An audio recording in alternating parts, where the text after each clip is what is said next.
Cuento de abuelo. Cuento de abuelo. Capítulo 7. Vida escolar. Mis años preparatorios de colegio transcurrieron sin grandes altibajos entre el Instituto Pestalozziano y el Caldas del Señor Dulcey. Pero hubo un acontecimiento que me produjo un trauma que marcó sin duda algo de mi conducta. Ocurrió en el Pestalozziano, donde se armó un tremendo lío en la hora de clase de historia antigua. El profesor explicaba a sus niños de 8 y 10 años de edad la nada buena vida del emperador romano Nerón, y como siempre me agradó la historia, me compenetré tanto de lo que se narraba que casi no me di cuenta de la hora de salir. Lo primero que hice esa tarde a mi regreso a casa fue buscar a mi madre para contarle todas las maldades que hacía este hombre: el incendio de la ciudad de Roma, el sacrificio de los cristianos en el Coliseo inmenso y majestuoso, donde estos reemplazaban las antorchas para iluminar el magno estadio de la Vía Apia, o servía de alimento a los leones hambrientos, y que había llegado al colmo cuando ordenó abrirle el vientre a su madre Agripina para indagar su verdadero origen. Madre mía, estos son los años 30, donde a mi edad apenas acababa de abrir los ojos para conocer a mi papá y a mamá. Tuvo tales características que hoy mantengo vivo ese recuerdo. Mi madre le contó a mi padre, y con una gran diplomacia y delicadeza me sometieron a interrogatorio para tratar de establecer qué más barbaridades sabía de ese tal Nerón y si mi inocencia aún se mantenía incólume. El asunto se fue a mayores en la dirección del colegio. En esa época tan conservadora en todos los aspectos, al pobre maestro, que era un hombre de avanzada, visto 30 años más tarde, se le debió tildar de corruptor de menores, de monstruo sádico, porque a un niño de esa edad no se le podía enseñar la historia ni ninguna otra materia con tanta crudeza. Hubo reclamos, protestas y satisfacciones y promesas por parte del colegio. Lo cierto es que me sacaron y me trasladaron al Colegio Caldas, donde por fortuna hice buenos amigos que más tarde serían mis compañeros de bachillerato.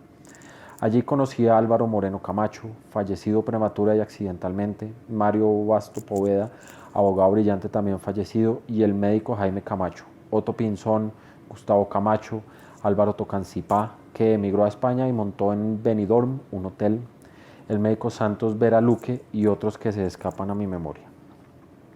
Las excursiones se hacían siempre en las vacaciones del medio año, y una de ellas, la primera, fue a caballo, como ya lo mencioné en el capítulo anterior. Mis padres siempre fueron temerosos de nuestra participación en esos eventos por razones de seguridad, más que ninguna otra, y por esta misma no participamos con frecuencia en ellos. No obstante, en las vacaciones de ese año, 39 o 40, el colegio decidió hacer las vacaciones por vía férrea al Salto del Tequendama. Esto equivalía a llegar a Bogotá muy temprano y transbordar al tren del Salto, que era cosa común y corriente por tratarse de una excursión no solamente en esas épocas del año, sino como un programa turístico cotidiano. Personas mayores de las familias distinguidas se recreaban con el viaje, no solamente por este en sí mismo como un medio agradable y típico, sino porque al borde de la famosa catarata existe un excelente hotel.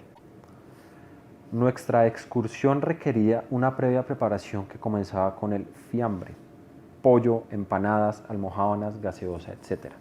Ropa de campo, naturalmente, recomendaciones, oraciones, preparación espiritual, de comportamiento, peligros y despedida en la estación de Facatativá. Por la tarde estaríamos de regreso. Esto no era exagerado en su oportunidad. Muy felices cruzamos la sabana, con las cabezas salidas por las ventanillas, mirando la humareda de la rauda locomotora y cómo los trigales se peinaban al paso del gusano de hierro, como dándole campo. El Corso, Madrid, Mosquera, Funza y Fontibón quedaron atrás cuando entramos a la estación de Bogotá, bordeando el Sans Fasón. El tren del Salto estaba ahí, parado, con una pequeña locomotora que se veía disminuida al pie de la que nos había traído a la capital. Lo abordamos y antes de un cuarto de hora estábamos tomando la vía del sur. Íbamos tan contentos que no recuerdo cuándo pasamos por Soacha y el Charquito, hasta cuando un estruendo y un frenazo tremendo que alcanzó a tirar al piso a algunos de nuestros compañeros nos sacó de nuestros entretenimientos. La locomotorita se había descarrilado y estrellado por fortuna contra el cerro, y digo por fortuna porque si hubiese sido del otro lado, quizá la suerte no hubiera sido tan pródiga. Bordeábamos en ese momento un carreteable que más tarde sería una carretera con todas las de Lela y el río Bogotá, ambos a una profundidad de unos 20 metros de donde estábamos. El pánico y el griterío que se armó fue tremendo. No recuerdo cómo y quién nos tranquilizó. Lo cierto es que quien lo hizo tuvo la genial idea de invitarnos a seguir la excursión a pie por toda la vía férrea, considerando que la distancia que nos separaba de la catarata era poca. El efecto se hizo presente de inmediato y logramos el cometido muy felices. Un suculento almuerzo a la vista de la majestuosa catarata hacía olvidar cualquier percance pasado. El torrente parecía precipitarse al fondo del abismo como en cámara lenta, arrastrando velos de niebla y agua, rasgados con furia por el viento que debieron asombrar nuestra fantasía juvenil. Río Antonio Sarmiento era nuestro profesor de francés, un santandereano alto de estatura, de anteojos, peinado con gomina al lugar de él, con su eterno traje negro a rayas y zapatos charolados. Se levantó de la mesa sorpresivamente y se dirigió al piano que en un rincón adornaba el comedor. No sabíamos de sus habilidades cuando las notas de su guabina, la santandereana por supuesto, comenzó a llenar el ámbito del hotel. Vendrían una y otras piezas de aires colombianos hasta cuando entrada la tarde y después de tanta grata convivencia, un pito ya conocido nos ordenaba abordar el tren de regreso. La negra maquinita nos esperaba como lo hacían a pocas horas, con aire de triunfo, nuestras familias en Facatativá. Fotografía de alumnos del cuartel de bachillerato del Colegio Nacional Emilio Cifuentes de Catativá en el año 1947. De izquierda a derecha y de arriba a abajo. Alfonso González, Juan Ardila, Rafael Tovar, Hugo y Edmundo Arias, Jorge Abril, Héctor Giraldo, Luis Lara, Lisandro Pulido, Alirio Cañizares, Mario Basto, Santos Vera, Jesús Ávila, Álvaro Tocancipá, Víctor González, Gustavo Sarmiento, Ismael Arévalo y Jorge Rodríguez. Fui un estudiante intermedio, inclinándome por la geografía, la historia universal, el castellano y el dibujo, sin inclinaciones muy específicas hacia los deportes. La educación física la cumplía con gusto y me gustaba mi uniforme caqui de los jueves. El colegio había determinado que, estando acantonado en Facatativá, el cuartel de la Escuela de Radiocomunicaciones, un oficial debería ser nuestro profesor. Era el capitán Pedro Pablo Pérez Pinto. Para nosotros era pidió permiso por perezoso, quien el mismo día de su presentación nos hizo formar de a dos en fondo, se presentó a la comunidad y de inmediato su primera orden fue: ¡atención! ¡Firmes! Los maricas un paso al frente. ¡Arr! Ni que lo hubiéramos sido, nadie dio el fatídico paso, en buena parte porque en esa época en los colegios de pueblo, y no es que fueran tan importantes, no había muchos estudiantes, es por decir ninguno, que fueran de otras latitudes reconocidas. Así que el capitán debió quedar complacido y autorizado para tratarnos como verdaderos reclutas. La verdad es que, aunque nos sacó la leche, como se dice vulgarmente, las prácticas fueron increíbles y de gran formación para nuestro desarrollo. Estableció una rígida disciplina, un gran orden y hasta mística, como quedó comprobado en la oportunidad de la celebración de la fiesta de la independencia el 20 de julio, con una revista que fue muy aplaudida por el respetable. Marchas de toda índole, salto al burro, que por fortuna para mí era de madera y con trampolín, carreras de postas y lo más demostrativo de cuánto habíamos aprendido como disciplina y fuerza física.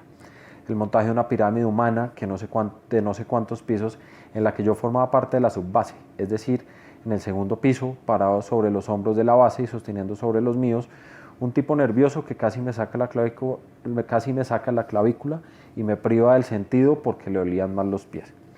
Con mis brazos extendidos en cruz y las manos colocadas en candado, me unía a mis compañeros laterales. Esto me hacía recordar los descuartizamientos de la Edad Media o los que describía Garcilaso de la Vega cometidos en el Perú en la época de la colonia.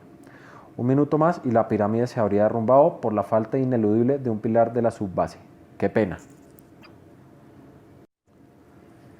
Durante un año, y para todos esos eventos, fui abanderado del pendón bicolor del colegio, bandera pesada por cierto por su gran tamaño y porque era de doble faz, en seda pesada y con un bordado a cada lado con el escudo.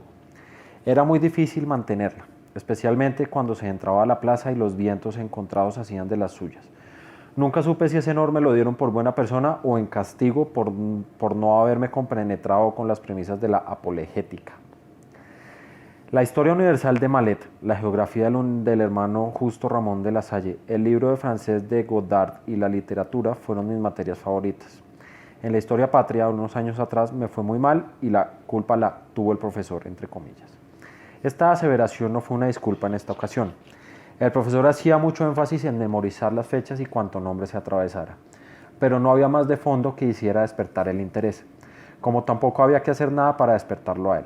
Apenas transcurridos los primeros minutos de clase y después de ordenar que alguien leyera en voz alta todo el tiempo, esto nos molestó tanto que un día nos pusimos de acuerdo y como aquellos pupitres en ese tiempo eran todos de madera y la tapa del asiento era basculante, colocamos allí una pepa de cereza, así que al sentarse esta reventaba por nuestro peso. Todos de pie, un mudo director que contó 3 levantando los dedos de la mano y todos a una nos desplomamos sobre el asiento. Al hombre casi le da un infarto. Nos tuvo una semana saliendo a las 6 de la tarde cuando debía ser a las 4, pero eso no bastó y le quedó un resentimiento tremendo, como lo veremos más adelante. El fatídico día de los exámenes finales llegó, como se cumplen todas las fechas y todos los momentos de la vida y concretamente el de la historia patria. Esos exámenes finales adquirían entonces una dimensión de juicio público con todo un aparataje montado antes y después. El estudiante, como era de esperarse, ocupaba el banquillo, que era así, físicamente un banquillo, dentro de un enorme y frío salón, siempre en las primeras horas de la noche, teniendo enfrente un público adusto con vestido de Viernes Santo, constituido por los padres de los reos estudiantes, sus amigos, sus enemigos con los polos cruzados, invitados y curiosos, y a un costado el estrado de los jueces. Pues no era uno solo el que ejercía su función, sino varios de los que lo conformaban. El alcalde, el párroco, por supuesto porque la revolución en marcha de López Pumarejo no se había producido aún, algún miembro del cabildo y 2 o 3 notables del pueblo. El acusador o fiscal lo era el profesor de la materia, que se frotaba las manos y se le hacía la boca agua, refrescando la memoria a todas las picardías que le habíamos hecho durante todo el año. Las voladas de clase, la cantidad inimaginable de idas al baño, los misteriosos disparos de los pupitres, cuando no los trozos de tiza o el vuelo inesperado de una almohadilla cargada de polvo de la misma. El juicio era arreglado, premeditado, atentaba contra los derechos humanos y por eso no le tomaban a uno juramento y menos le permitían un defensor. Sobre la mesa del fiscal profesor Verdugo, una campanilla y una bolsa de paño negro, donde se guardaban unos papelitos enrollados como barquillos, contenían las tesis o los puntos que debían sustentarse. Era una pesca milagrosa, en la cual uno escogía su destino. Los testigos, sin voz ni voto, eran el público, como queda dicho. Sonaba una campanilla y despachaban a uno y a otro hasta que llegaron indefectiblemente a la J. Sudoroso, con el corazón acelerado, metí la mano en la siniestra bolsa negra y palpé un mundo de rollitos. Pensando en Santa Teresita, de la cual yo fui tan devoto y hasta le hacía las novenas, pero ella no se acordó para nada de mí y tratando de dar a mi voz un tono audible, sin lograrlo las 2 primeras leí Pantano de Vargas y después se hizo un grande y prolongado silencio. Era el bloqueo total de mi mente ante la energía negativa de quienes me había cruzado los cables. 400 ojos expectantes, 399 porque allí estaba el tuerto que le trabajaba a mi padre, incrédulos y burlones unos e iracundos otros. Me parecía escuchar por allá entre rumores nombre de generales de realistas, que si el 25 de julio de 1819 no me acordaba nada, etcétera, etcétera, etcétera. Me sentía sin piso, sin nada a qué asirme, sin un bote salvavidas que me sacara de ese pantano insostenible, con permiso o no de los Vargas. Aquel desastre me hizo reflexionar muchos años después si el hecho de haberme casado con una niña de ese apellido fue un acto de venganza o consecuencias de una secuela subconsciente del trauma sufrido esa noche. Guardaba en el alma una sensación de culpa, de vergüenza que me obligó por algún tiempo a esquivar las personas que aquella noche ingrata e imborrable habían sido testigos y jueces en un acto injusto y retrógrado de la época, que lastimaba la sensibilidad del estudiante y dejaba un sabor amargo y reaccionario. En la medida en que avanzaba en mis estudios, encontré en la literatura un oasis y un interés que compartía con 2 o 3 compañeros más, entre los que recuerdo con más afecto a Mario Basto Poveda, que en paz descanse, y a Virgilio Ospina, que hacía honor a su nombre y decidimos organizar un centro literario. Sugerencia esta que transmitimos a la dirección del colegio, la cual la acogió y nos dio su decidido apoyo no solo para el centro, sino para editar una revista. Las 2 cosas tuvieron éxito, al menos mientras nosotros estuvimos allí. Del primero fui secretario y luego presidente, en la segunda miembro de la Junta de Redacción. Dentro de las metas que nos fijamos como la Junta del Centro, a la que se le agregaron mis amigos del Caldas, Hernando Tovar y Alirio Cañizares, fue la creación de una biblioteca. Enviamos cartas a una enorme cantidad de intelectuales de muchas regiones, políticos, ministerios, etc., que dieron un buen resultado, especialmente porque la mayoría de los envíos venían acompañados de notas remisorias estimulantes, como una del doctor Eduardo Santos y otra del doctor Germán Arciniegas. Nuestros trabajos giraban concretamente sobre asuntos literarios, prosa, poesía, cuestionamientos y análisis que presentábamos en cada tertulia y fue el móvil para presentar en la revista. Posteriormente lo fusionamos con un grupo de niñas del Instituto Femenino. Así nació Época, en menos de tiempo del que esperamos, con el concurso del comercio local que nos daba avisos publicitarios.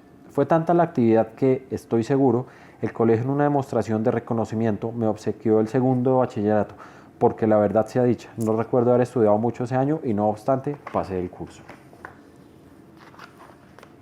Dentro de esas actividades y en representación del centro literario, la revista y el colegio, que olvidé decirlo era el Colegio Nacional Emilio Cifuentes, ocurrieron hechos especiales que dieron satisfacciones aún dentro de un ambiente tragicómico. Unos de ellos, haber leído a través de los micrófonos de la emisora Radio Cristal de Bogotá un saludo especial para los estudiantes del Liceo Celedón de Santa Marta, que formaban un centro como el nuestro y con el cual comenzábamos a intercambiar trabajos. Haber hecho un discurso de bienvenida al doctor Eduardo Nanetti, ministro de Educación en ese instante, y con motivo de una visita oficial y más adelante un discurso de apertura y presentación de la sesión solemne y final del año del colegio, con un gran auditorio bajo un tremendo aguacero que no dejó oír nada y a la luz de una vela porque se había cortado el fluido eléctrico. A mediados del quinto de bachillerato, en 1945, el colegio no había recibido aún la licencia para abrir el sexto y sacar los primeros bachilleres, ocasionando en nuestro ánimo una gran expectativa y una gran inestabilidad. Por ese entonces y a mediados de julio, el presidente López Pumarejo había renunciado a su segunda administración, como consecuencia de una crisis política promovida por los godos en la virulenta oposición que lideraba Laureano Gómez y la displicencia liberal para manifestarle un decidido y franco respaldo. Una situación que al parecer no ha cambiado sino de protagonistas.